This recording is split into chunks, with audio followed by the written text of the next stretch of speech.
Bonjour à tous, bienvenue à cette nouvelle vidéo de formation relative au logiciel de conception STEP par ordinateur, le logiciel CATIA V5. Dans les dernières vidéos, nous avons traité des pièces dans les ateliers Part Design, les ateliers Drafting et les ateliers également, l'atelier Sketcher. Alors, comme vous voyez, nous avons travaillé avec plusieurs vidéos en ce qui concerne la création des pièces dans le logiciel CATIA V5. Donc, vous pouvez visiter ces vidéos pour savoir plus d'informations concernant les éléments de base de logiciel. Dans cette vidéo, on va essayer de traiter voilà, une pièce à partir de dessins 2D. À partir de dessins 2D, on pourra par la suite partir vers le dessin 3D de cette pièce. Alors, nous avons tout d'abord, dans cette pièce, nous avons la vue de face. Nous avons la vue de face de la pièce et nous avons la vue en coupe et nous avons la vue de droite ou bien de gauche. Donc, on cherche à partir par la pièce ou bien par les vues en 2D pour tracer la pièce en 3D. Ça veut dire quoi? Ça veut dire c'est de comprendre la signification de des traits et la signification ici de ces symboles, ce qu'on appelle les hachures. Les hachures, ce sont pratiquement pour l'intersection entre la pièce et le plan de coupe. Donc, lorsqu'il y a des hachures, il y a de la matière. Donc, on va essayer de commencer par la vue de face. On va créer la pièce en vue de face. Par la suite, on va essayer de faire l'extrusion et également de faire d'autres choses. Donc, ici, nous avons la vue de face. Et à partir de la coupe, on pourra savoir ici que nous avons ici ce qu'on appelle un trou lamé. Nous avons également un autre trou ici. Et nous avons, voilà, voilà cette ouverture à, voilà, à ce niveau. En ce qui concerne la cotation totale de la pièce, c'est 64. Ce qui concerne, voilà, la longueur de la pièce. Alors ici, nous avons également, voilà, notre largeur, c'est 24. Ça veut dire cette distance ici, de ce point à ce point. C'est bon? Et en ce qui concerne l'épaisseur de la pièce, c'est 12,5. Donc, on doit utiliser les différentes vues pour savoir plus d'informations en ce qui concerne la valeur de chaque cotation dans la pièce. Donc, je vais essayer tout d'abord de créer la pièce en 2D avec les cotations mentionnées dans la pièce. Pour ce faire, on va lancer le logiciel CATIA V5 et on va cliquer sur Démarrer, Conception mécanique, Part Design, donner le nom de la pièce. Donc, je vais donner par exemple Part 6, cliquer sur OK. Donc, la première partie, c'est de spécifier le plan de travail à ce niveau ou bien à ce niveau. Je vais spécifier XY, cliquer sur Part Design et je vais essayer de créer cette forme.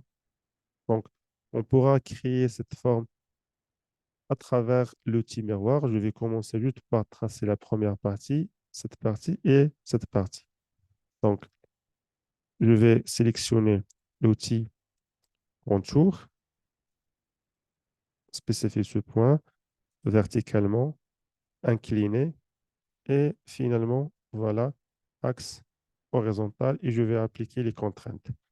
Nous avons tout d'abord contrainte sur cette distance. Nous avons également contrainte sur pratiquement l'angle. On pourra par la suite spécifier les valeurs de chaque partie. Nous avons également la cotation sur cette arête et nous avons également la cotation sur, voilà, ce point. Donc, en ce qui concerne cette première partie, c'est combien? C'est ici, c'est 12,2 divisé par 2, il donne 6,1. Alors ici, nous avons 6,1. Je clique deux fois pour modifier la cotation, 6,1, entrée. Alors, l'angle ici, c'est combien? Alors, ils ont donné ceci 45. Donc, l'angle ici, c'est 90 plus 45. Ils donnent 130, 135. 135. OK. Alors, cette valeur, c'est 6. De ce point à ce point, c'est 6, comme il est mentionné ici. 6 entrées. Et finalement, il reste cette partie de ce point à ce point ici. C'est combien? C'est 64 divisé par 2. Il donne combien? Il donne 32 moins 6. Donc 32 moins 6, il donne combien? Donc il donne 20, 26. Il donne 26. 26, OK. Et voilà la première partie de la pièce. Je peux, voilà, si appliquer plus d'esthétique en ce qui concerne la cotation.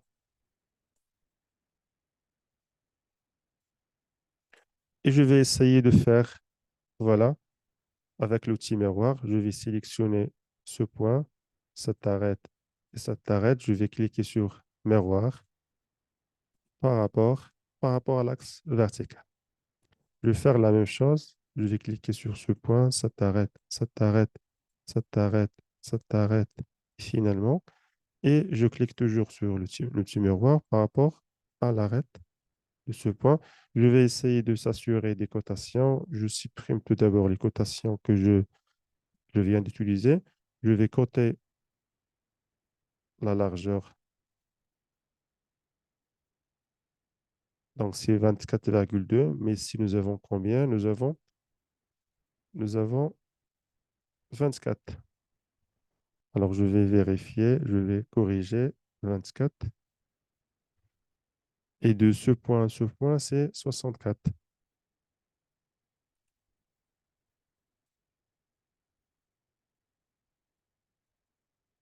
Ici, c'est 64. C'est très bien. Donc, je vais essayer par la suite de créer le reste de la pièce. Je vais supprimer les cotations. Donc, c'est très bien. Je vais créer cette forme.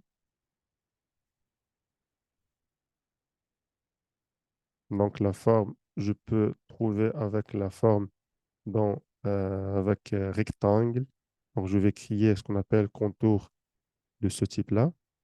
Alors, je peux créer, par exemple, le contour à n'importe quel emplacement. Par la suite, je peux appliquer des, des contraintes sur la pièce.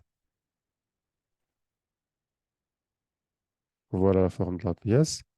En ce qui concerne les cotations, ici, nous avons 25.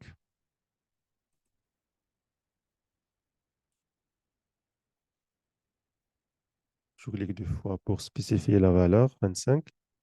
Et en ce qui concerne le rayon, c'est 6,1.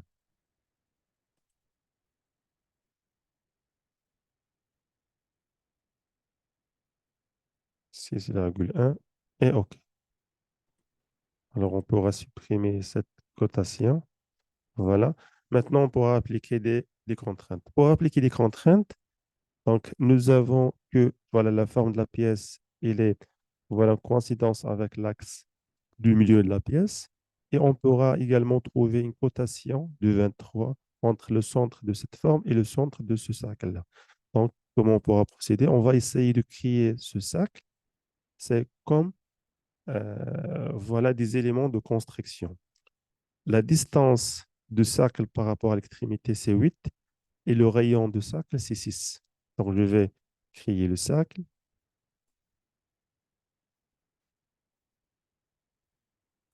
Le rayon de cercle,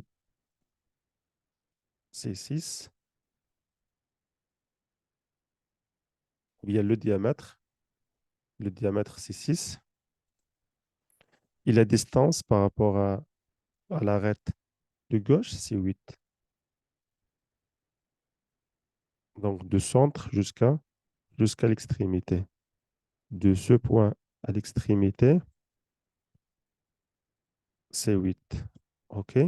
Maintenant, je vais appliquer la distance de ce point à ce point, c'est 23. Donc, ici, cliquez sur le centre de cercle et sur ce point. On sait pas ça.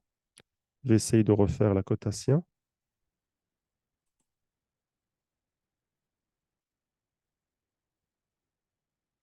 Combien c'est? C'est 23.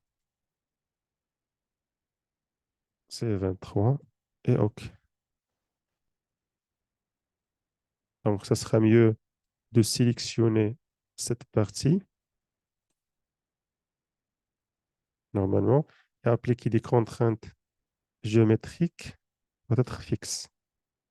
OK. Par la suite, je vais appliquer les contraintes ici. C'est combien? C'est 23. Très bien. On va désactiver, voilà, rotation. Voilà, maintenant, c'est très bien. Je peux mettre le cercle comme élément de construction et je clique sur sortir de l'atelier pour passer vers l'atelier par design et je vais appliquer l'extrusion. Alors, en ce qui concerne l'extrusion, c'est 12,5. C'est 12,5. OK. Et voilà pour la première partie de la pièce. Ce qu'on va faire maintenant, c'est on va essayer de créer alors deux types de trous. Alors ici, nous avons un trou lamé et nous avons un trou simple. Alors, le trou lamé avec un diamètre extérieur de 12,2 et un diamètre intérieur ici, c'est de 6. Alors ici, le trou simple, c'est avec un diamètre de 4.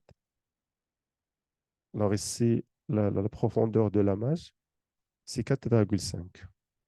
Alors je clique ici, trou.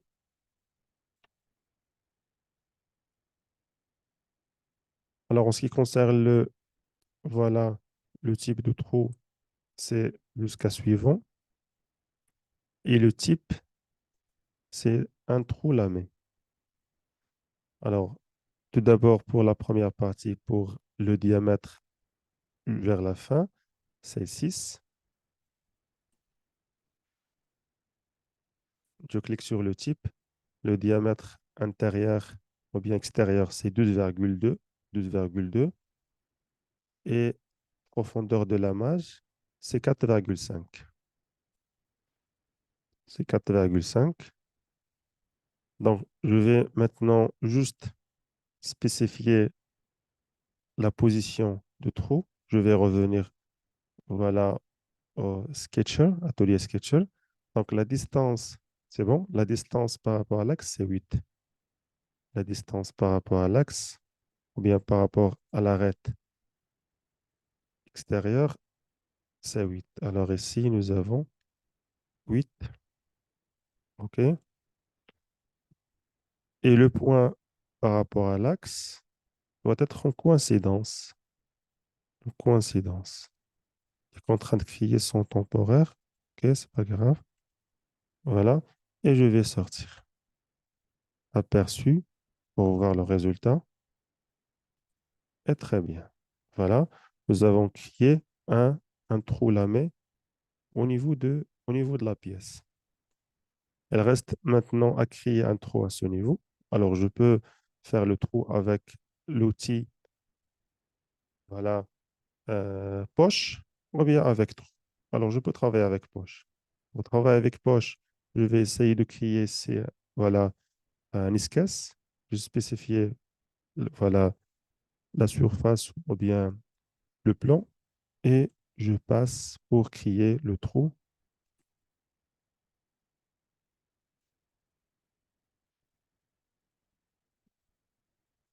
Voilà. Je vais créer le trou quelque part ici. La distance entre le premier et le deuxième, c'est 10. Toujours par l'application des cotations. Donc, on n'a pas ici la possibilité de cotation. Pour ce faire, je vais travailler avec la projection 3D. Projection 3D. Voilà. Et je vais essayer d'appliquer les contraintes. Donc, on n'a pas l'axe, on n'a pas l'axe de cercle.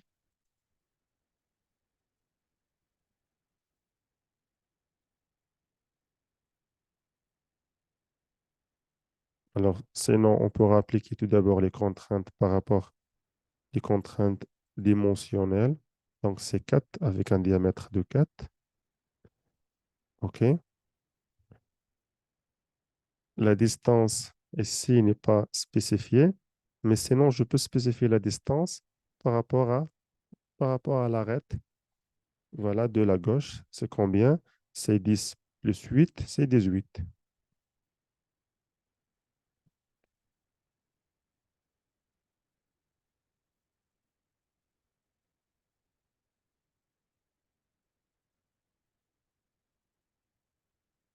Je vais spécifier contrainte géométrique,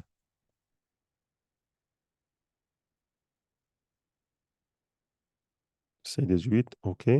Je vais par la suite supprimer cette partie parce qu'elle n'est pas utilisée. Et je sors pour créer le trou avec la commande poche.